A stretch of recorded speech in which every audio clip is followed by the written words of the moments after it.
Sobat Interest Nuha Depisan, ketemu lagi dengan Oncom, obrolan cerdas, opini penuh manfaat. Kali ini kita traveling ke Batik Kenari. Nah, kita sudah langsung nih disambut sama Ibu Irma. Ibu sehat? Alhamdulillah. Nah, kita nanti mau ngobrol-ngobrol sama Bu Irma nih ya, yang punya Batik Kenari. Ibu, ini kita ada, kalau ini batik asli Sukabumi atau yang Kalau ini Nusantara? batik Nusantara. Oh, Ini batik Nusantara. Kalau batik Sukabumi sebelah sana. Oh, kita masuk kali ya, Bu. Izin ya. Oke. Bagus-bagus loh. Ini kok lukis ya, Bu ya? Ini Ya, batik itu lukis. ya. Ini juga lukis sama. Wah. Ini lukis. Ini ada motif daun Ini pisangnya, daun pisang. Bu. Karena Sukabumi itu khasnya adalah daun pisang. Daun pisang. Binatang penyu ya, ini ya, Bu buah ya. pala. Buah pala yang mana nih, Ini Bu? pala, ini pala. Ini buah pala. Oh. Ini buah ya. pala. Ini kita Ini juga penyu ya, Bu ya? Tapi ya, tapi itu gradasi. Gradasi ya. ya. Gradasi seperti Anak ini. muda banget ini, Mas. Karena kita punya tema batik Sukabuminya itu adalah kontemporer. Jadi kalau misalnya orang selalu berpikir kalau batik itu kuno, ketuaan. Kalau kita dibikin Buat gimana semua caranya kalangan, happy si berbatik batik ya, Bu itu ya. tetap cantik, Tetap cantik. berbatik, pede, anak-anak milenial juga oke memakai batik. Mereka pede, itu intinya pede. Harus pede ya, Bu. Ya. Ya, harus bangga lah ya, Bu. Orang udah Bangga. ditetapkan Budaya sebagai Sukabumi, itu ya. budaya Indonesia. Ya. Oh. Ini. Ini kalau ini yang Nusantaranya, Ibu. Ya, itu Ini Nusantara. Nusantara. Tapi produksi kita. Oh, produksi langsung ya dari Ya. apa Sukabumi. Ini kok ada yang udah jadi juga ya, Bu ya? Yep. Berarti nggak cuma Karena konveksi kita kerjasama dengan tetangga-tetangga sini untuk bikin produksi. memberdayakan ya, ya, seperti warga ini. lokal Sukabumi ya, Bu. Untuk menjahit-jahit. Untuk jahit lokal Ya. sini, sekitar-sekitar Ini daun-daun sini. pisang juga masih kita up. Daun pisang. Ada yang buat para bapak-bapak juga ya, untuk yang laki-laki Ada kaos-kaos ya. yang Ada memang buat kaos. souvenir, ada Oh, kemeja-kemeja, ini. ada tas. Oh, ada tas juga, Bu. Ada. Jadi tas harus bangga dengan tas batik ya. Ya. Oh, Nah, ini juga jadi- dari bahan kroko. Tapi terus terang kalau bahan krokonya kita masih dapat dari luar. Oh, iya Dari sih, luar Bu. ya, karena kita Sukabumi nggak punya, Belum punya. bahan baku ini. Ini kita dari luar, artinya dari luar kota ya, Iya, bukan luar negeri dari nih, luar Teh, negeri, ya, luar iya, kota. dari luar kota. Tapi batik ini adalah sisa-sisa jahitan kita bikin di tas. Permanis gitu ya, Bu, ya. Ini buat tas kroko, namanya buat rapat. Seperti ini. Oh iya, kayak pocket gitu Ya. ya. Oh. Ini nih kalau misalnya ada kegiatan sosialisasi kali ya, goodie bag-nya pakai ini ya. Wah, bisa kan tuh. gitu ya, buat Betul, mafile betul. begitu. Karena kita bilang tas rapat, kenapa? Karena di sini untuk dokumen-dokumen itu cukup Cukup kuat. ya, cukup Ya. kuat ya, Bu. Dan kita juga punya tas-tas rajut begini. Oh, Ibu, berarti ini Ini produksi tetangga juga. oh, jadi Ini saling support murni ya. tetangga. Oh. Jadi kalau misalnya gimana nih kolaborasinya Batik Kenari dengan Sama UMKM yang lain, kita Oh. sangat mensupport Kalau sekali. ini juga sama berarti, Bu. Punya tetangga juga, tetangga Batik Kenari di sini. Jadi saling support ya. Ya, Batik jadi- Kenari punya galeri, disediain Iya, tempatnya. tapi kita pun di tempatnya mereka nyimpen Juga gawang nyimpen. anak kecil. Oh, gitu. Jadi nanti ada kalau ada yang ke galerinya mereka, mereka dikenalkan menawarkan juga batik Kenari gitu. Kalau kita mah nanti pajang di websitenya KPPN Sukabumi aja lah ya, sama Instagram, biar pada kenal. Nah ini Nah, ini yang baru desainnya ya, Bu ya, kali baru ini desain awal gitu ya. kita masih manual. Batik tulis gitu ya, Bu ya. Iya, kita masih manual. Gambar dulu. Jadi kita digambar dulu setelah salah. Awalnya adalah seperti ini, di kertas ini. Oh, Maaf. yang ini ya, Ya. punten ya, Ibu ya. Oh, kayak Di ngemola kertas gitu ini ya, bikin ya, pola dulu. kan kalaupun misalnya bikin baju, kot rusak atau misalnya tidak sesuai bisa dihapus Iya. dari kertas wajib, dijaplak ke sini. oh iya. Di kain morinya ya, Bu ya. Ya, di ini kain morinya. Nah, dijaplak di sini. Baru di Malang ke sini. Nah, ini tahapan yang ketiganya. Ya, Pakai canting berarti ya, Bu, ya, yang di sana ada kita ya. masih pakai canting yang manual, tidak memakai canting-canting yang Elektrik gitu ya, Bu. Ini karena katanya kekayaan cepat panas. luar biasa ini, handmade pisan ini mahnya. Ya, tuh. kita kalau batik tulis satu pekan paling hanya satu. Satu pekan satu ya, Bu. Ya, Makanya jadi- wajar kalau harganya perlu dihargai ya, Bu ya. Karena yang Hargai- dihargai bukan masalah kainnya, Iya. masalah seninya sama masalah timingnya. Waktunya itu Sabarnya satu itu. minggu. Betul, Bu. Luar biasa ini. Ibu, ini dong cerita ke kita gitu. Jadi awal mula sampai Batik Kenari itu berdiri. Karena kan kalau untuk Sukabumi sendiri ya, katanya udah 12 tahun ya. Berdiri tahun 2011. Itu gimana ceritanya tuh, Bu? Kayaknya kalau ngomongin cerita, kayaknya bakal panjang. Kita enakan duduk ya, Bu ya.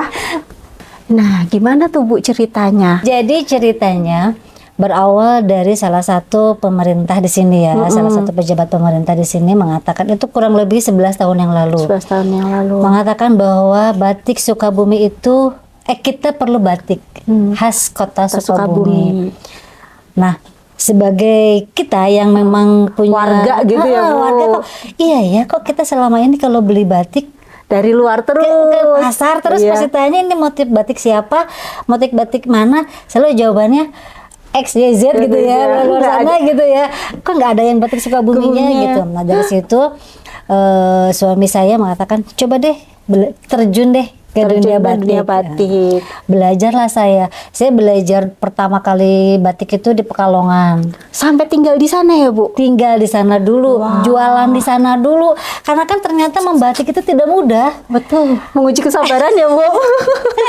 Dan ternyata luar biasa, berjual tidak hanya proses membatiknya yang lama, menjualnya juga lama karena kita belum tahu kayak Iya, betul. gimana ini batik tuh bisnisnya, apa kekurangannya, apa kelebihannya, apalagi ditambah kita yang sama sekali nggak punya pengalaman di Nggak bidang ada batik. background sama sekali, Ibu, Sama ya, sekali. berarti ya? Saya juga bukan kuliah lulusan seni lagi. Dulu lulusan mana, Bu?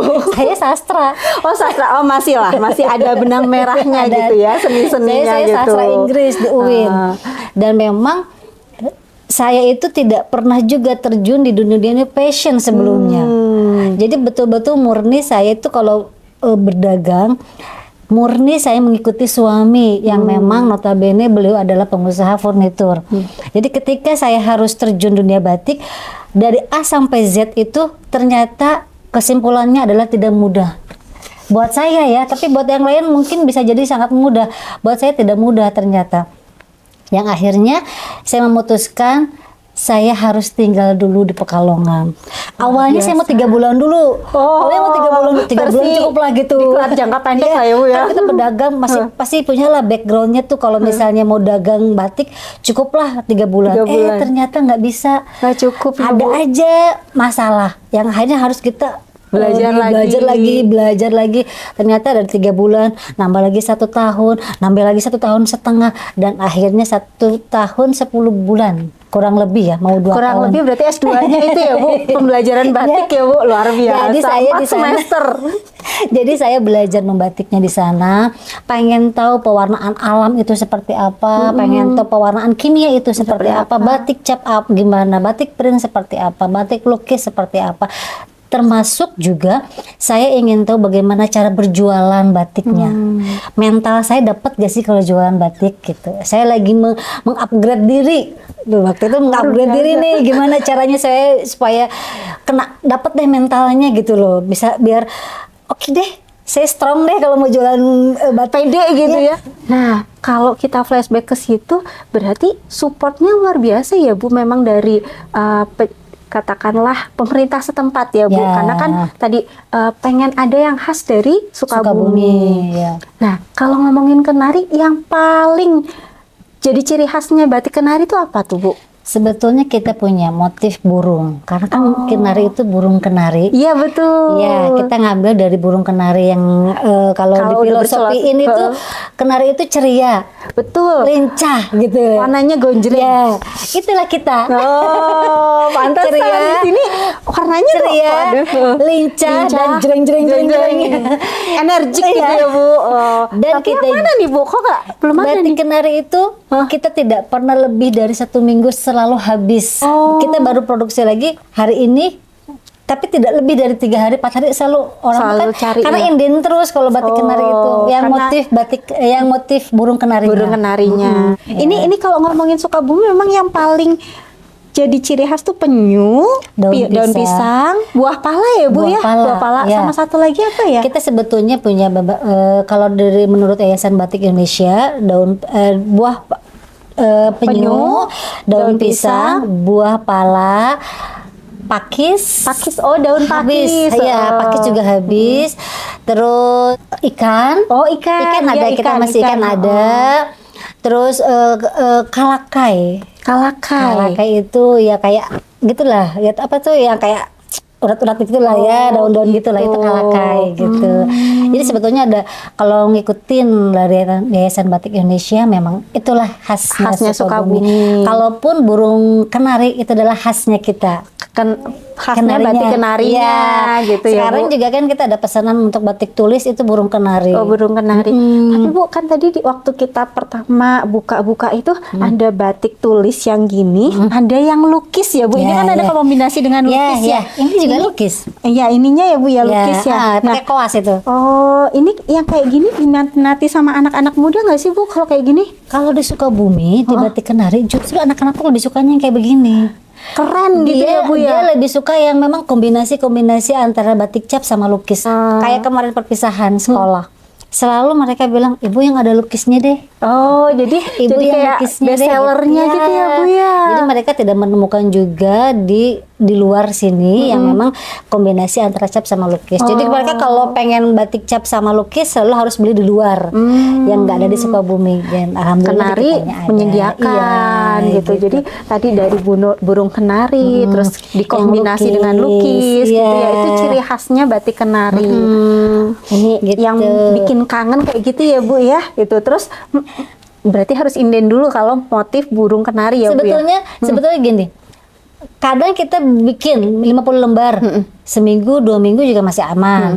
Tapi kadang-kadang kita bikin 50 lembar dalam waktu 3 hari habis. Ya namanya orang jualan gitu sih ya Jadi Bu. kita nggak bisa janjiin ya. Pokoknya setiap minggu kita selalu bikin. Selalu bikin ya Bu. Cuman besok lusanya habis apa gimana ya kita nggak tahu. Karena kalau di Instagram aja kan yang selalu ditanyainnya, "Bu, batik burung kenarinya tolong dong keep yang warna merah ya, keep yang warna." Jadi kita udah bikin sesuai dengan PO itu gitu. Lebih aman sih ya Bu kalau sekarang ya. Ibaratnya kan sesuai pilihan warnanya. Yeps, betul. Itu kalau zaman sekarang ya itu sih Bu, kemudahannya ada sosial media, kemudahannya internet ya. Betul. Nah, kita flashback sedikit dong Bu, kemarin kan pandemi ya. Gimana tuh sampai ya alhamdulillah tegak berdiri gitu ya. Sepertinya tegak berdiri. Tapi sebetulnya ketika tahun 2020, 2021 itu kalau dibilangin tiarap ya kita juga ngikutin sih. Jadi kalau ya Bu ya, kalau orang lain tiarap ya kita juga nggak berdiri tegak, enggak, sama-sama aja gitu. Sama. Hanya saja mungkin kita mengakalinya dengan online. Jadi kita tidak berjualan hanya di Indonesia, tapi juga kita keluar. Kan kita juga ada permintaan ekspor juga Bu. Kayak ke Malaysia kan memang kita sudah punya pelanggan-pelanggan Malaysia ya. Dan ada pelanggan dari Belanda yang memang awalnya bapak itu beli di sini sekali, istrinya orang Belanda. Langsung lihat langsung. Beli buat diluki, buat dipajang. Jadi 2 meter dia gunting tuh. Awal-awalnya nih yang di Belanda nih. Beli 2 meter dia gunting, dia figurain kata dia gitu. Oh, kok cakep kayak lukisan gitu ya. Dia bawa kan pulang ke Belanda. Teman-temannya pada mau. Dari situ. Bahkan ada yang temennya dia yang memang temennya lagi punya hotel. Akhirnya pesan buat di hotel. tapi semuanya berbentuk lukisan batik gitu. Keren Nah, ya. jadi ketika pandemi itu kita tidak berfokus untuk berjualan di lokal, Tapi kita keluar ya. aja gitu. Kadang-kadang gitu ya Bu, di tengah kesempitan Ada kebuka aja deh Ada pintu-pintu aja. rezeki yang lain ya Bu ya. Allah mah adil. Iya luar biasa memang ya. Allah mah maha kuasa. Tapi tadi sudah ditempa ya. Ya. Jadi bahwa mentalnya pedagang, mentalnya pengusaha sudah tertempa tuh ya Bu. Masya Allah ini mah ya. Nah Ibu kalau berarti kan memulai mengalami pandemi tetap alhamdulillah ya makin luas gitu. Nah harapan ke depan apa sih Bu? Kemarin tuh ya kan searching tuh mau nyari deh batik kenari gitu kan, nggak cuma di sosial media, pas di YouTube teh oh banyak tuh pelajar-pelajar yang suka belajar ke sini, itu kan bagus juga untuk mereka, jadi mereka kenal gitu dengan sejarah batiknya, mereka juga kenal dengan praktek juga. Itu tadi harus sabar ya Bu ya. Coba kalau mau bikin kayak gini kan enggak cuman kemudian 5 menit jadi kan Bu, nggak bisa seinstan itu gitu loh. Mereka belajar proses. Nah ini Ibu punya harapan untuk mungkin generasi muda kali ya, generasi muda, anak-anak muda Indonesia saat ini apa ya Bu untuk batik saat ini? Sebetulnya kalau untuk jiwa batik, saya sih simpel saja ya. Teman-teman semua yang milenial maupun yang zilenial, Gen Z sekarang ya Bu ya. Tidak usah malu pakai batik, karena siapa lagi yang mau mengupgrade, siapa lagi yang akan pede pakai produk Indonesia kalau bukan kita. Betul. Sesungguhnya usaha itu jangan melihat batik omsetnya sedikit, batik keuntungannya sedikit. Kata siapa? Kalau kita lebih kreatif, kita lebih inovatif, itu jauh lebih menjanjikan. Karena pada akhirnya, pada ujung-ujungnya, pemerintah pasti akan mensupport namanya produk khas Indonesia, dimanapun juga. Karena ketika saya ke Turki pun, Musyad, kalau di kita tuh Kadin, itu tetap yang diminta itu produk khas, gitu khas ya? Yang mereka tahunya itu adalah wayang, batik. Kata yang di luar itu mereka itu yang dikenal. Berarti kan batik kita itu dikenal harus dilestarikan juga ya, oleh mereka gitu. Sama selain memang wayangnya itu, selain Borobudurnya juga yang terkenal, batiknya juga mereka mengenal. Kalau menurut saya bisnis yang memang seperti apa ya, memang terus ya, ya kan agak langsung set gitu, tapi terus bertahap gitu. Tapi insya Allah kalau yang namanya jualan yang memang bukan ikut-ikutan tren, asal tetap karyanya mah inovatif, itu bisa jauh lebih bertahan dan jauh lebih menguntungkan. Karena kalau kita ke luar negeri, yang mereka lihat dari produk Indonesia adalah kitanya, kekhasannya, produk gitu. Khas lokal Indonesia ya. Berarti, dan kalau Ibu jalan-jalannya udah jauh nih. Tadi nyebut Turki, udah pamerannya berarti keluar-luar ya Bu ya? Oh. Saya ke Turki, saya pameran di Turki pada saat itu undangan dari Musyad. Dari kadinnya mereka ya Bu. Tapi itu pun yang diundang adalah teman-teman pengusaha yang produknya asli Indonesia. Oh, asli Indonesia gitu. Berarti salah satunya. Karena kalau misalnya batik print, itu bukan batik betul. Ya, itu adalah kain bermotifkan batik. Dia kan beda sih. Iya, jadi kalau kita itu kalau yang namanya batik berarti dia cap, lukis, tulis. Itu batik. Tapi kalau misalnya sudah pakai alat itu kain bermotifkan batik. Mereka sudah tahu juga. Jadi mereka pas kita lihat batiknya, oh ini real katanya gitu. Iya real tuh. Ya mungkin lah kita bobo yang KW ya, gitu. Udah sampai luar masa KW ya. Aduh. Yang original lah ya. Sampai dia juga kalau gini, kalau dari luar itu kayak di Malaysia ya, di Kedubes di sana ya. Kalau harganya murah, mereka langsung ini asli nggak ya? Gitu ya. Tapi kalau misalnya harganya mahal, mereka percaya gitu. Ada harga, ada kualitas Bu, pegangannya itu kayaknya ya. Kalau misalnya harganya 50.000, 100.000, dia langsung bertanya, betul ini batik gitu. Walaupun mereka belum tahu membedakan yang asli sama yang KW gimana. Tapi kalau dari harga udah dipasang murah, dia selalu tanya, betul ini batik katanya gitu. Atau kain bermotif batik atau gitu kain ya. Bermotif batik gitu. Luar biasa Ibu, alhamdulillah. Kita tuh ini kan programnya KPPN ya Bu, mudah-mudahan dengan kita mengenalkan lagi, bukan mengenalkan sih ya, Oncom kenalan dengan Batik Kenari karena Batik Kenari sudah lebih lama ini ya daripada program Oncomnya. Ya mudah-mudahan kita berharap generasi muda tentunya ya Bu semakin bangga dengan batik ya, karena emang cantik-cantik kok, tinggal ya kreasinya nanti kalau dibuat baju sesuai selera kali ya Bu ya gitu. Kita berharap kita berharapnya mereka semakin bangga dengan batik dan bisa dilestarikan dan tentunya didukung ya Bu. Ayo jangan lupa mampir ke Batik Kenari, pakai seragam dari Batik Kenari, boleh banget ya, boleh banget gitu. Ditunggu banget. Nanti ada juga Batik Kenari selain di YouTube-nya KPPN Sukabumi, nanti ada di website. Silahkan dilihat, nanti kontak langsung sama Ibu atau adminnya ya Bu ya. Mau beli online juga gampang. Jadi kalau netizennya Oncom, program Oncom, mangga silahkan dibeli aja ya gitu. Nah Ibu, kita kasih salam HD pisan buat ini ya, para warga interest gitu ya. KPPN Sukabumi, HD pisan.